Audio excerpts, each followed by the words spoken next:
Di sebuah kampung kecil yang damai, hiduplah seorang pemuda bernama Zaid. Ia rajin beribadah, hatinya lembut, dan ia selalu ingin dekat dengan Allah.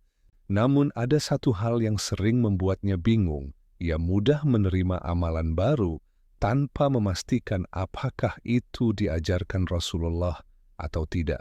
Suatu sore setelah salat di masjid, Zaid melihat sekelompok orang melakukan zikir dengan cara yang aneh baginya. Mereka mengulang-ulang bacaan tertentu secara serempak, dengan gerakan yang tidak pernah ia dengar dari para ustaz maupun dari hadis Nabi. Kenapa seperti ini ya? Gumam Zaid ketika ia bertanya. Salah seorang di antara mereka menjawab, ini amalan yang katanya bagus, banyak pahala. Walaupun Nabi tidak mengajarkan, yang penting kan niatnya baik. Ucapan itu membuat Zaid semakin bingung. Malam itu ia gelisah. Ia ingin beribadah dengan benar, tapi bagaimana caranya memastikan mana yang diajarkan Rasul dan mana yang hanya tradisi manusia? Dengan hati yang resah, ia mendatangi seorang ustaz yang dikenal berilmu dan bijaksana, Ustaz Farid.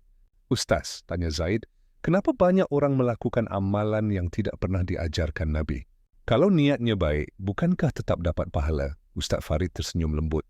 Zaid, ingatlah satu hal, kebaikan itu bukan dilihat dari niat saja, tapi dari caranya. Rasulullah bersabda, barang siapa membuat perkara baru dalam urusan agama ini yang bukan bagian darinya, maka ia tertolak. Ecar Bukhari dan Muslim. Dan beliau juga bersabda, sebaik-baik petunjuk adalah petunjuk Muhammad, dan seburuk-buruk perkara adalah yang diada-adakan. Zaid menunduk, mulai memahami. Jadi, kalau Nabi tidak mengajarkan, meski niatnya baik, tetap tidak boleh. Betul, jawab Ustaz Farid. Ibadah itu harus mengikuti tuntunan. Karena ketika kita menambah-nambah agama, seolah-olah kita mengatakan ajaran Nabi belum lengkap, padahal Allah berfirman, pada hari ini aku telah sempurnakan untuk kalian agama kalian. Qs.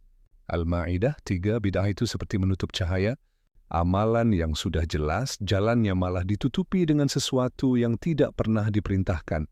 Zaid mengangguk pelan. Jadi tugas kita adalah mengikuti, bukan mengada-ada. Benar, Zaid.